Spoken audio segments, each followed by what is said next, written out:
പ്രിയപ്പെട്ടവരെ, ബഹുമാനപ്പെട്ട തദ്ദേശ സ്വയംഭരണ വകുപ്പ് മന്ത്രി എം.പി. രാജേഷ് നമുക്കൊപ്പം ഉള്ളത്.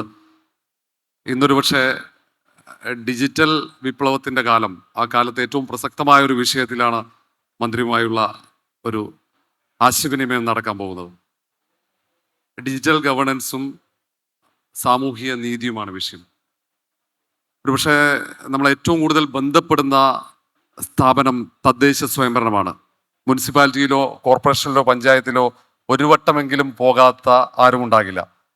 അങ്ങനെയുള്ള ഒരു സമയത്ത് ഒരുപക്ഷെ പല ആവശ്യങ്ങൾക്ക് ഏറെ സമയം ചെലവഴിക്കേണ്ടി വരുന്ന സമയമാണ്. അതിനൊരു മാറ്റം വരികയാണ്. അത് പൂർണ്ണമായി എല്ലാവരും മനസ്സിലാക്കിയിട്ടുണ്ടെന്ന് തോന്നുന്നില്ല. അതിനെക്കുറിച്ചാണ് മന്ത്രി സംസാരിക്കേണ്ടത്. പക്ഷേ ഈ ഡിജിറ്റൽ വിപ്ലവം അത് തദ്ദേശ സ്വയംഭരണ സ്ഥാപനങ്ങളിൽ തുടങ്ങുമ്പോൾ അങ്ങനെ ഒരു ആശയം രൂപപ്പെടുന്നത് ഇവിടെയാണ് എന്നുള്ളതാണ്. കാരണം അത്ര എളുപ്പമല്ല അത്. കാരണം ഏറ്റവും കൂടുതൽ അപേക്ഷകൾ വരുന്നത് തദ്ദേശ സ്വയംഭരണ സ്ഥാപനം, ഏറ്റവും കൂടുതൽ ജനങ്ങൾ നേരിട്ട് ഇടപഴകുന്നതും അവിടെയാണ്. പൂർണ്ണമായും ഡിജിറ്റലൈസേഷനിലേക്ക് വരുന്നു. അപേക്ഷാ ഫോറം അടക്കം ഓൺലൈനിൽ നൽകുന്നു. വളരെ പെട്ടെന്ന് തീരുമാനമുണ്ടാകുന്നു. എങ്ങനെയാണ് അങ്ങനെ ഒരു ആശയം വന്നത്? ആദ്യമായിട്ടാണ് KLF-ൽ ഒരു പുസ്തകത്തെക്കുറിച്ചല്ലാത്ത ഒരു ചർച്ചയിൽ പങ്കെടുക്കുന്നത്. പക്ഷേ ഇത് വളരെ ജീവിതഗന്ധിയായ ഒരു വിഷയമായതുകൊണ്ട് ഈ വിഷയത്തിൽ ചർച്ചയിൽ പങ്കെടുക്കാൻ പറ്റുന്നതിൽ അതിയായ സന്തോഷവുമുണ്ട്. എങ്ങനെയാണ് ഇങ്ങനെ ഒരാലോചനയിലേക്ക് വരുന്നത് എന്ന് വെച്ചാൽ ആലോചനകൾ നേരത്തെ ഉണ്ടായിട്ടുണ്ട്. ഒരു പെട്ടെന്ന് മനസ്സിലാവുന്ന ഒരു അനുഭവം പറയാം. ഞാൻ മന്ത്രിയായി അധികം സമയം കഴിഞ്ഞിട്ടില്ല. ഒരു പരിപാടിയിൽ ഈ തദ്ദേശ സ്വയംഭരണ സ്ഥാപനങ്ങളിലെ സേവനം മെച്ചപ്പെടുത്താൻ സർക്കാർ ഉദ്ദേശിക്കുന്ന കാര്യങ്ങളെക്കുറിച്ചൊക്കെ പുതുതായി മന്ത്രിയായതിൻ്റെ ആവേശത്തിലും ഉത്സാഹത്തിലും കുറച്ച് വാചാലമായിട്ടൊക്കെ പ്രസംഗിച്ചു കഴിഞ്ഞ് തിരിച്ച് കസേരയിൽ ഇരുന്നപ്പോൾ ഫോണിൽ വാട്സാപ്പ് വെറുതെ നോക്കിയപ്പോൾ ഒരു മെസ്സേജ്, പ്രസംഗമൊക്കെ നന്നായി, പറഞ്ഞ കാര്യങ്ങളൊക്കെ കൊള്ളാം, പക്ഷേ ഇന്ന നഗരസഭയിൽ, ഒരു നഗരസഭയുടെ പേരുണ്ട്, ഒരു വീട്ടു നമ്പർ കിട്ടാൻ ഞാൻ 3 മാസമായി പലതവണ കയറി ഇറങ്ങുന്നു.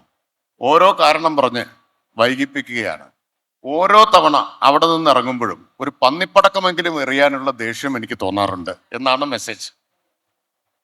അപ്പൊ സത്യത്തിൽ ഭയങ്കരമായിട്ടുള്ള ഒരു ഉൾക്കിടിലമാണ് ഉണ്ടായത്. കാരണം അതിനു മുമ്പേ ഇതെല്ലാം വേഗത്തിലാക്കാൻ നടപടി സ്വീകരിക്കുമെന്നൊക്കെ പറഞ്ഞു കഴിഞ്ഞിട്ടാണ് ഈ മെസ്സേജ് കാണുമ്പോൾ ഇതിന്റെ ഗൗരവം എത്രത്തോളം ഉണ്ട് എന്ന് മനസ്സിലാവുന്നത്. IKM-ന്റെ, ഞങ്ങളുടെ വകുപ്പിന്റെ കീഴിലുള്ളതാണ് ഇൻഫർമേഷൻ കേരള മിഷൻ. IKM-ന്റെ ടീമുമായിട്ട് ഇരുന്നിട്ട് നമുക്ക് എങ്ങനെയാണ് സേവനങ്ങൾ വേഗത്തിലാക്കുക, ഏതെല്ലാം സേവനങ്ങൾ സിറ്റിസൺ സർവീസസ് ഓൺലൈൻ ആക്കാൻ പറ്റും എന്ന് ചർച്ച ചെയ്തപ്പോൾ അവർ വളരെ എന്തൂസിയാസ്റ്റിക് ആയിട്ടുള്ള ഒരു ടീമായിരുന്നു. അവർ പറഞ്ഞു നമുക്ക് എല്ലാം ഓൺലൈനാക്കാം, അതിന് നമുക്ക് കഴിയും. നമ്മളൊന്നും കൂടി ആലോചിച്ചിട്ട് വേണം, എല്ലാം ചെയ്യാൻ പറ്റുമോ അതോ ഓരോന്നോരോന്നായിട്ട് പോകണം.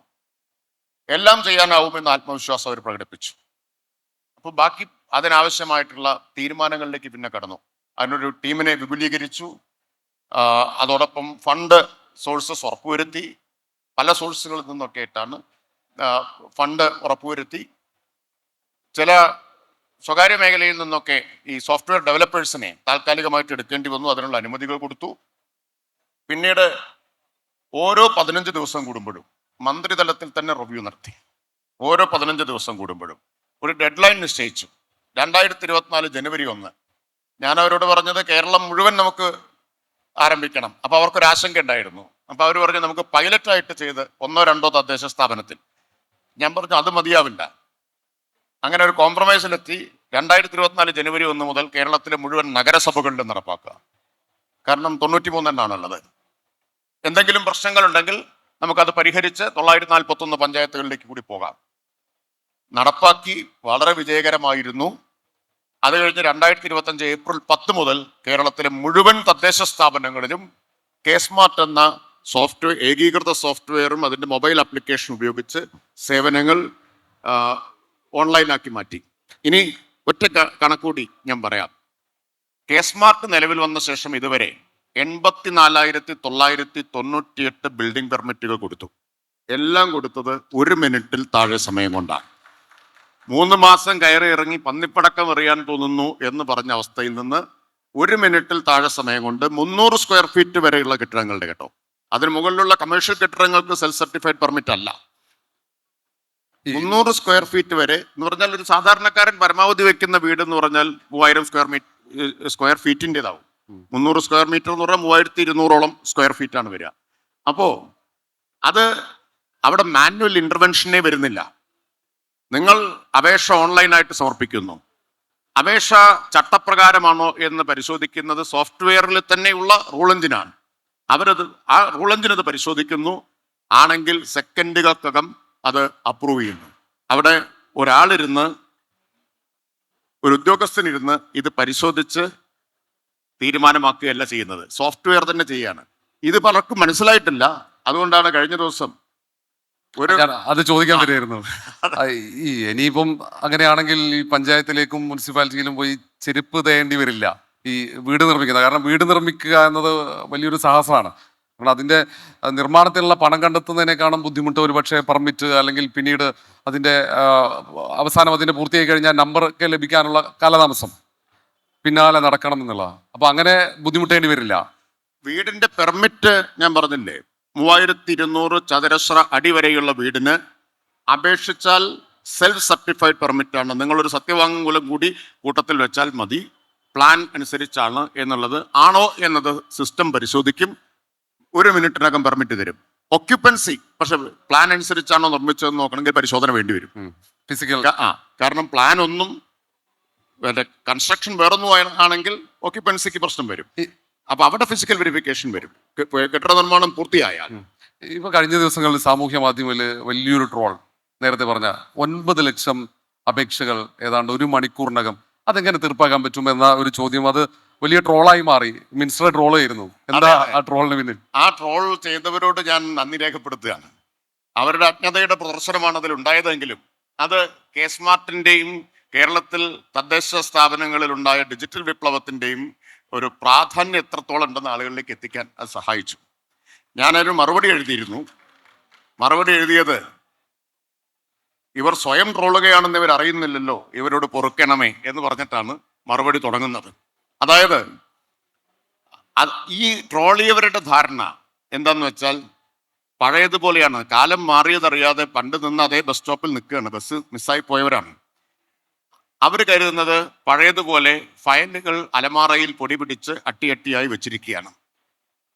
ഉദ്യോഗസ്ഥൻ വരുന്നു, കുറച്ച് ഫയലെടുത്ത് മേശപ്പുറത്ത് വെക്കുന്നു, ഓരോന്നായിട്ട് പേജ് മറിച്ച് പരിശോധിച്ച് ഒപ്പിടുന്നു. അങ്ങനെയാണ് ഫയൽ തീർപ്പാക്കുന്നതാണ്. അവിടെ നിന്ന് നമ്മൾ മാറി ഇപ്പോൾ ഒറ്റ ക്ലിക്കിലാണ് ഫയൽ തീർപ്പാക്കുന്നത്. അതായത് ഫയൽ അധിഷ്ഠിതമായിട്ടുള്ള ഗവേണൻസിൽ നിന്ന് നമ്മളിപ്പോൾ ഡേറ്റ അധിഷ്ഠിതമായിട്ടുള്ള ഗവേണൻസിലേക്കാണ് മാറിയിട്ടുള്ളത്. അതാണ് കെ സ്മാർട്ട് കൊണ്ടുവന്നിട്ടുള്ള മാറ്റം. അപ്പം അതുകൊണ്ടാണ് ഒരാൾ എൻ്റെ ഈ 9 ലക്ഷം ഫയല് കെ സ്മാർട്ട് വന്ന ശേഷം 1 മണിക്കൂറിൽ തീർപ്പാക്കി എന്ന പ്രസംഗത്തെ പരിഹസിച്ചുകൊണ്ടിട്ടത് കൂട്ടിയിട്ട് കത്തിച്ചതാവും എന്നാണ്. അപ്പം ആ ധാരണ വരുന്നത് എന്താണെന്ന് വെച്ചാൽ പണ്ടത്തെ പോലെ പേപ്പർ ഫയൽ ഇങ്ങനെ അടുക്കി വെച്ചിരിക്കുകയാണെന്നുള്ള ധാരണയിലാണ് കൂട്ടിയിട്ട് കത്തിച്ചതാവും എന്ന് പറയുന്നത്. കൂട്ടിയിട്ട് കത്തിക്കാൻ ഇതെവിടെ അടുക്കി വെച്ചിട്ടില്ല. കമ്പ്യൂട്ടറിലാണ് ഫയല് കിടക്കുന്നത്. അതുവഴിയാണല്ലോ, സിസ്റ്റത്തിലൂടെയാണല്ലോ ഫയലിന്റെ നീക്കം നടക്കുന്നത്. മാത്രമല്ല, ഒരു പ്രത്യേകത എന്താണെന്നറിയോ? ഒരു ഫയൽ എവിടെ ഇരിക്കുന്നു എന്ന്, ഏത് സീറ്റിൽ എത്ര ദിവസം കൈവശം വെച്ചിരിക്കുന്നു എന്ന് അപേക്ഷകനറിയാം, പിന്നെ പഞ്ചായത്തിന്റെ അല്ലെങ്കിൽ മുനിസിപ്പാലിറ്റിയുടെ സെക്രട്ടറിക്ക് അറിയാം, പിന്നെ അതിന് മുകളിലുള്ള ജോയിന്റ് ഡയറക്ടർക്ക് അറിയാം, വകുപ്പ് സെക്രട്ടറിക്ക് അറിയാം, വേണമെങ്കിൽ മന്ത്രിക്കും അറിയാം. പരിശോധിച്ചാൽ അറിയാൻ പറ്റും. അങ്ങനെ എത്രയോ കേസിൽ ഞാൻ ഇടപെട്ടിട്ടുണ്ട്. അനാവശ്യമായി കാലതാമസം വരുത്തിയ കേസ് ഒരു സെക്രട്ടറിയെ സസ്പെൻഡ് ചെയ്യുകയും ചെയ്തു. 360 ദിവസമൊക്കെ ഫയല് തീർപ്പാക്കാതെ കയ്യിൽ വെച്ചത്. കാരണം നമുക്ക് അറിയാൻ പറ്റും, ഓൺലൈനായി തന്നെ അത് മനസ്സിലാക്കാൻ പറ്റും. നടപടി എടുത്തിട്ടുണ്ട്.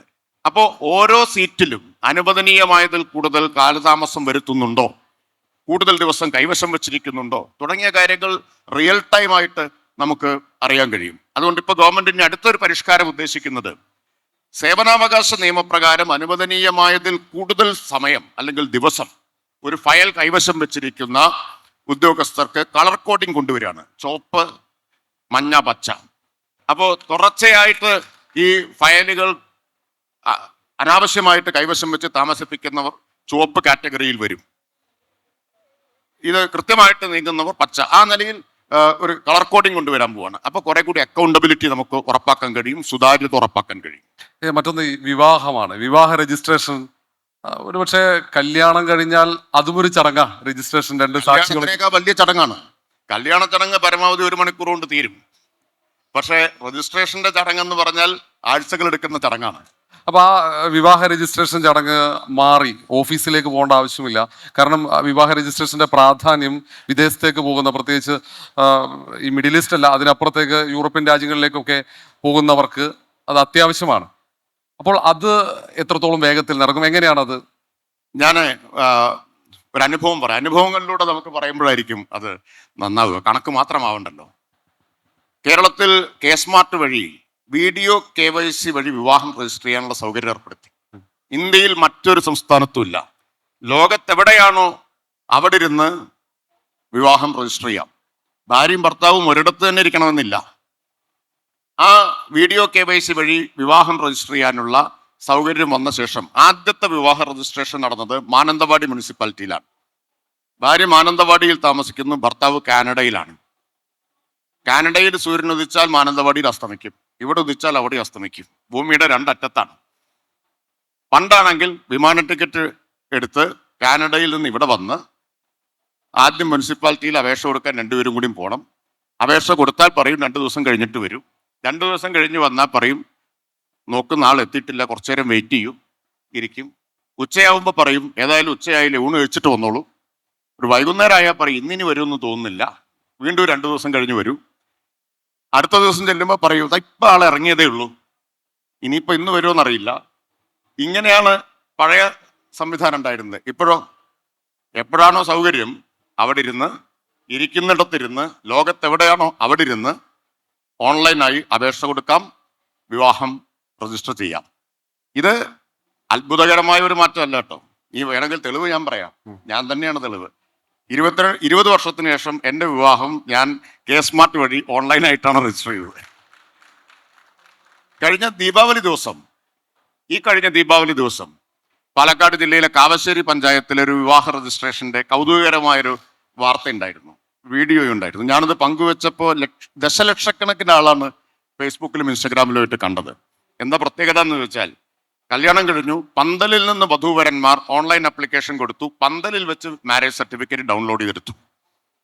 അപ്പൊ വിരൽത്തുമ്പിൽ എന്ന് പറയുന്നത് ആലങ്കാരികമല്ല, സേവനം വിരൽത്തുമ്പിലാണ്. മാരേജ് സർട്ടിഫിക്കറ്റ് പന്തലിൽ തന്നെയാണ്. പന്തലിൽ വെച്ച് ഡൗൺലോഡ് ചെയ്തെടുത്തു. ആ ഡൗൺലോഡ് ചെയ്തെടുത്ത് അവരത് കാണിക്കുന്നതിന്റെ വീഡിയോ പങ്കുവെച്ചപ്പോൾ ദശലക്ഷക്കണക്കിന് ആളാണ്. ആന്ധ്രയില് ഒരു വലിയ സോഷ്യൽ മീഡിയ ഇൻഫ്ലുവൻസർ പവൻ കല്യാണിനോട് ആവശ്യപ്പെട്ടത് കേരളത്തിൽ ചെയ്യുന്ന ഈ കാര്യം അവിടെ എന്തുകൊണ്ട് ചെയ്യുന്നില്ല എന്നതാണ്. അപ്പൊ ഇത് 1-2 അത്ഭുതകരമായ കാര്യം. അന്ന് വന്ന പരിഹാസം എന്തായിരുന്നു എന്ന് വെച്ചാൽ, മന്ത്രിയുടെ PR വേണ്ടി അവധി ദിവസം ഈ ജീവനക്കാരെ മുഴുവൻ കാവശ്ശേരി പഞ്ചായത്തിൽ വിളിച്ചു വരുത്തി ചെയ്തതാണ്. ഇങ്ങനെ നമ്മുടെ നാട്ടിലൊരു പ്രത്യേകത എന്താന്ന് വെച്ചാൽ, അറിയാത്ത കാര്യങ്ങളെക്കുറിച്ചും ആധികാരികമായിട്ട് അഭിപ്രായം പറഞ്ഞു കളയും. മിനിമം പാലിക്കേണ്ട ഔചിത്യം, നമുക്കറിയാത്ത കാര്യത്തെക്കുറിച്ച് ആധികാരികമായി പറയാതിരിക്കുക എന്നുള്ളതാണ്. ഇവർ വിചാരിച്ചിട്ടുള്ളത് പഴയതുപോലെ ഓഫീസ് വന്ന് തുറന്നിരുന്നിട്ട് ഈ ഒപ്പിട്ടിട്ട് കൊടുക്കണമെന്നുള്ളതാണ്. എവിടെ ഇരുന്നും ജീവനക്കാർക്ക് ഇന്ന് ഫയൽ അപ്രൂവ് ചെയ്യാം. അതാ കോഴിക്കോട് കടപ്പുറത്ത് വൈകുന്നേരം കുടുംബസമേതം കാറ്റുകൊള്ളാൻ വന്നു, ഭാര്യയും ഭർത്താവും മക്കളും വന്നു. അതിനിടയിൽ ഒരു അത്യാവശ്യ ഫയലാണോ, കയ്യിൽ ഫോണോ അല്ലെങ്കിൽ ലാപ്ടോപ്പോ എടുത്ത് പഞ്ചായത്ത് ജീവനക്കാരനോ ജീവനക്കാരിയോ ആയ ആളാണ് ഭാര്യ ഭർത്താവെങ്കിൽ അവിടെ ഇരുന്ന് ചെയ്യാം, അപ്രൂവ് ചെയ്യാം. അതാണ് വന്നിട്ടുള്ള മാറ്റം. അപ്പൊ ദീപാവലി ദിവസം ഓഫീസ് തുറന്നു വന്ന് കാത്തിരിക്കേണ്ട കാര്യമില്ല, വീട്ടിലിരുന്ന് ഇത് ചെയ്യാം എന്നതാണ് പ്രത്യേകത. എൻ്റെ കയ്യിൽ കണക്കുണ്ട്, ഓഫീസ് സമയത്തിന് അല്ലാതെ എത്ര ലക്ഷം ഫയലുകൾ തീർപ്പാക്കിയിട്ടുണ്ടെന്നുള്ള കണക്കുണ്ട്. ഓഫീസ് സമയത്തല്ലാതെ അവധി ദിനം, ഓണം, വിഷു, തിരുവാതിര, ക്രിസ്മസ് അവധി ദിനത്തിലും ഫയലുകൾ തീർപ്പാക്കിയിട്ടുണ്ട്. ആയിരക്കണക്കിന് ഫയലുകൾ, ലക്ഷക്കണക്കിന് ഫയലുകൾ അങ്ങനെ തീർപ്പാക്കിയതുണ്ട്. കാരണം എവിടെ ഇരുന്നും ചെയ്യാം. അപ്പൊ ഗവേണൻസ് എന്ന് പറയുന്നത്, അല്ലെങ്കിൽ ഓഫീസ് സമയം എന്ന് പറയുന്നത് 10 to 5 എന്ന കോൺസെപ്റ്റിനെ പൊളിച്ചടുക്കി ഇപ്പൊ 24/7 ഗവേണൻസ് ആണ് നടക്കുന്നത്. അതാണ് വന്ന മാറ്റം. രാത്രി 10 മണിക്കും രാവിലെ 6 മണിക്കും ഇടയിൽ തീർപ്പാക്കിയ ഫയലുകൾ എത്ര? കണക്ക് എൻ്റെ കൈവശമുണ്ട്. എല്ലാവർക്കും കിട്ടുക കണക്ക്. കേസ്മാർട്ട് ഡാഷ്ബോർഡിൽ നോക്കിയാൽ കണക്ക് കിട്ടും.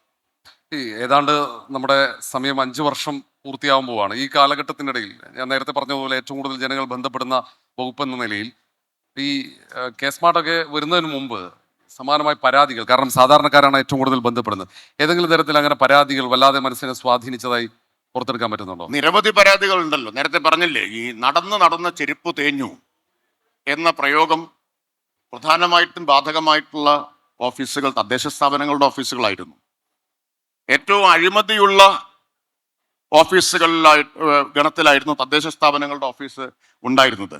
പൂർണ്ണമായും മാറി എന്ന് ഞാൻ പറയില്ല, പക്ഷെ ഗണ്യമായ മാറ്റം ഇന്ന് വന്നു. കാരണം എന്താണെന്നറിയോ, ഈ നേരിട്ട് ഇന്റർഫേസ് ആവശ്യം വരുന്നില്ല, ഓഫീസിൽ പോകേണ്ട കാര്യമില്ല. യഥാർത്ഥത്തിൽ ഇന്ന് കേരളത്തിലെ തദ്ദേശ സ്ഥാപനങ്ങളിൽ നിന്നുള്ള ഒരു സേവനവും നേടാൻ നേരിട്ട് പോകേണ്ട ആവശ്യമില്ല.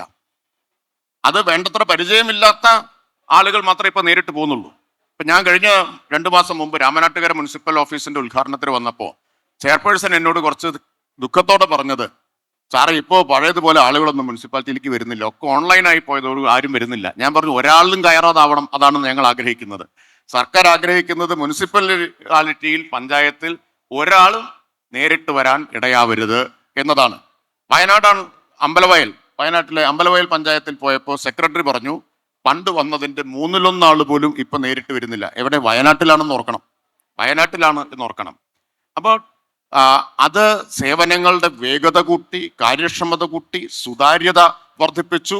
അതുവഴി നീതി വേഗത്തിൽ ലഭ്യമാക്കാൻ, സേവനം മാത്രമല്ല നീതി കൂടിയാണ്. സേവനം നിഷേധിക്കപ്പെടുമ്പോൾ നീതിയാണ് നിഷേധിക്കപ്പെടുന്നത്. അപ്പോൾ നീതി വേഗത്തിൽ ലഭ്യമാക്കാൻ ഈ ഡിജിറ്റൽ വിപ്ലവത്തിലൂടെ നമുക്ക് കഴിഞ്ഞു. ഇന്ത്യയിൽ മറ്റൊരിടത്തും നടപ്പായിട്ടില്ല.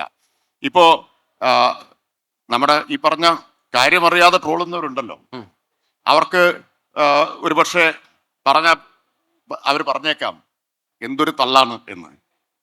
എൻ്റെ ഫോണിൽ എത്രയോ മെസ്സേജ് കിടക്കുന്നുണ്ട്, യൂറോപ്പിൽ, UK-യിൽ നിന്ന്, ഗൾഫിൽ നിന്ന് ഒക്കെയുള്ളവരുടെ മെസ്സേജ്. ലണ്ടനിൽ നിന്ന് ഒരാൾ അയച്ച മെസ്സേജ്, ഇവിടുത്തെ ഓൺലൈൻ സംവിധാനത്തെക്കാൾ കാര്യക്ഷമമാണ് നമ്മുടെ നാട്ടിലെ എന്നതിൽ അഭിമാനമുണ്ട് എന്നാണ്. അദ്ദേഹത്തിന് അവിടെ ഇരുന്നിട്ട് മിനിറ്റുകൾ കൊണ്ട് നാട്ടിലുള്ള വീടിന്റെ കരമടയ്ക്കാൻ കഴിഞ്ഞു എന്നതാണ്. ഫേസ്ബുക്കിൽ ഈ പോസ്റ്റ് ഇട്ടപ്പോൾ 100 കണക്കിന് കമന്റുകൾ, 1 മിനിറ്റിൽ പെർമിറ്റ് കിട്ടിയതിന്റെ, 2 മിനിറ്റിൽ നികുതി അടച്ചതിന്റെ ഒക്കെ 100 കണക്കിന് കമന്റുകൾ നിങ്ങൾക്ക് കാണാൻ കഴിയും. അപ്പോൾ ഇത് കഥയറിയാത്തവരാണ് ഇതൊക്കെ തള്ളാണ് എന്ന് പറയുന്നത്. കാരണം അവർക്ക് വിശ്വസിക്കാൻ പറ്റുന്നില്ല നാട്ടിൽ ഇങ്ങനെ മാറ്റം വന്ന കാര്യം. ഒന്ന്, വിശ്വസിക്കാൻ പറ്റുന്നില്ല. 2, ഇനി വിശ്വസിച്ചാലും അംഗീകരിക്കാൻ പറ്റുന്നില്ല. 3ാമത്തെ കാര്യം, ഇത് അറിയുന്നില്ല. അതാണ്. നാട്ടില് എന്ത് മാറ്റം വന്നു എന്നറിയണമെങ്കിൽ നാട്ടിലെ പഞ്ചായത്ത് ഓഫീസിലൊന്ന് പോയി നോക്കിയാൽ മതിയല്ലോ. ജനങ്ങളുടെ ജീവിതവുമായിട്ട് എന്തെങ്കിലും ബന്ധം വേണ്ടേ? ഒരു ബന്ധവുമില്ലാത്ത ആളുകൾ ഇതൊക്കെ തള്ളാണെന്ന് പറഞ്ഞ് പ്രചരിപ്പിക്കാൻ, അവരോട് സഹതപിക്കാൻ മാത്രമേ പറ്റൂ. അതാ ഞാൻ പറഞ്ഞത്, അവർ സ്വയം ട്രോളുകയാണ് എന്നറിയുന്നില്ല. ഒരു ട്രോള് ഞാൻ കണ്ടു, AI ഉപയോഗിച്ചുള്ള ട്രോള്.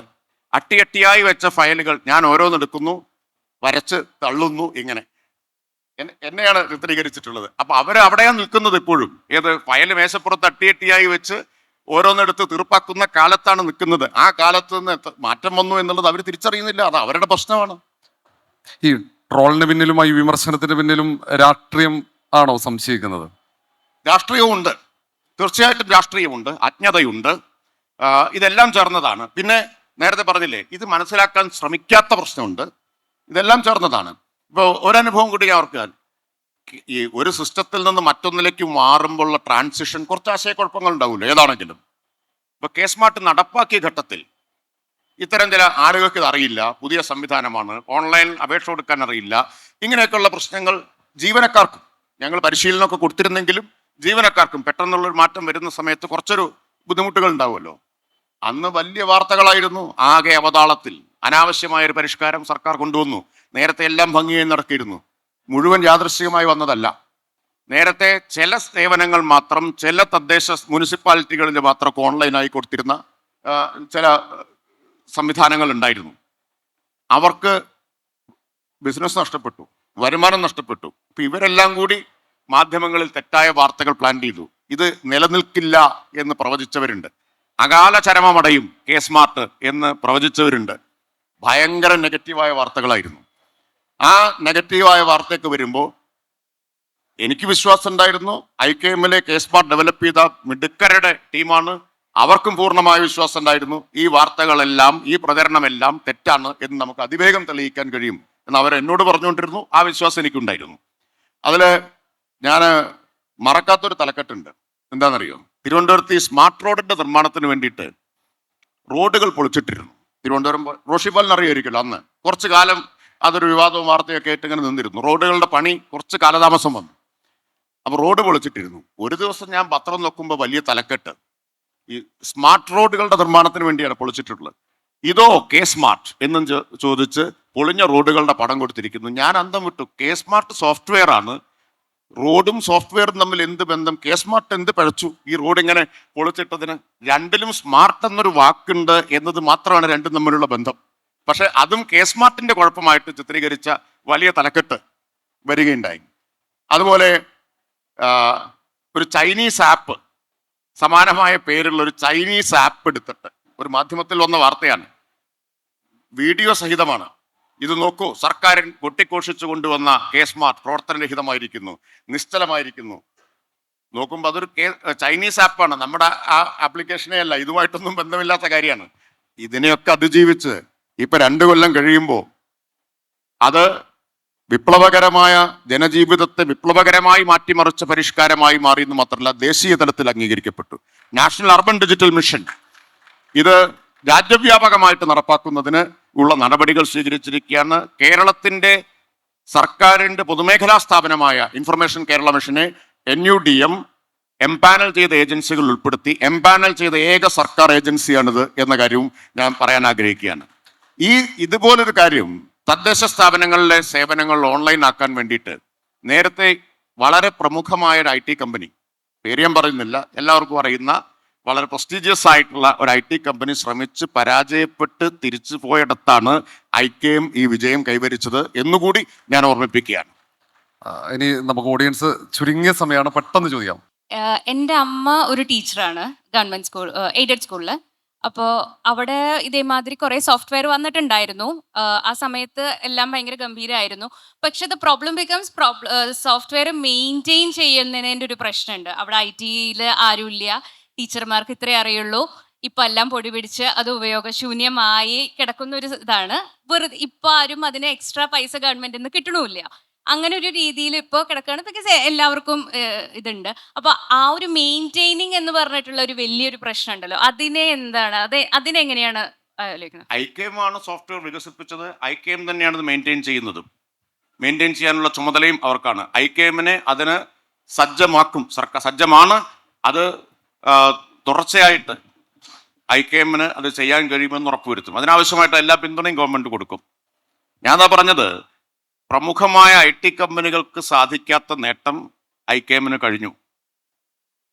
ഞാൻ അവരെ ജോലി നിർവഹിച്ചത് നിരന്തരം മോണിറ്റർ ചെയ്ത ഒരാളെന്ന നിലയിൽ എനിക്ക് പറയാൻ പറ്റും, ഏതൊരു കോർപ്പറേറ്റ് കമ്പനിയുടെയും വർക്ക് കൾച്ചറിനെ അതിശയിപ്പിക്കുന്ന രീതിയിലാണ് IKM ഈ ജോലി നിർവഹിച്ചത്. സമയബന്ധിതമായി ഓരോ മൊഡ്യൂളും വികസിപ്പിക്കാനുള്ള സമയക്രമം നിശ്ചയിച്ച് അതിനകത്ത് ചെയ്യുന്നു എന്ന് ഉറപ്പാക്കിയിട്ടാണ് അവർ ആ വിജയം കൈവരിച്ചത്. അപ്പം അത്ര പ്രൊഫഷണൽ ആയിട്ടാണ് ചെയ്തത്. അവർക്ക് ഇത് മെയിൻ്റനൻസും ഉറപ്പുവരുത്താൻ പറ്റും. ഹലോ സാർ, പിന്നെ ഞാൻ ഇന്ന് രാവിലെ ലോക്കൽ ഫണ്ട് ഓഡിറ്റ് കോഴിക്കോട് അവിടെ വിളിച്ചിരുന്നു. വിളിച്ച കാരണം എന്ന് പറഞ്ഞാൽ കഴിഞ്ഞ CM വിത്ത് മീയിൽ വിളിച്ചപ്പോൾ ഒരു ബ്ലോക്ക് ഓഫീസിൽ വെച്ച് എൻ്റെ ചേച്ചി 2 കൊല്ലം മുന്നേ ഒരു കുടിവെള്ള പദ്ധതി കൺവീനർ എടുത്തിരുന്നു. അത് മറ്റൊരു കുടിവെള്ളം വന്നപ്പോൾ ഇത് ക്ലോസ് ചെയ്ത് വേണ്ടെന്ന് പറഞ്ഞപ്പോൾ ഫണ്ട് തിരിച്ചടച്ചു.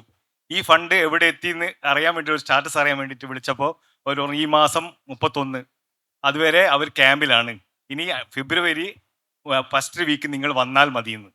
അപ്പോൾ ഈ സംഭവം ഞാൻ സാറ് പറഞ്ഞ കാര്യങ്ങളൊന്ന് വിശദീകരിച്ചിരുന്നെങ്കിൽ എനിക്ക് ഓൺലൈനിൽ എന്തെങ്കിലും അപ്ലൈ ചെയ്യായിരുന്നു. ഞാനിപ്പോൾ ഫെബ്രുവരി 10 വെയിറ്റ് ചെയ്യാണ്.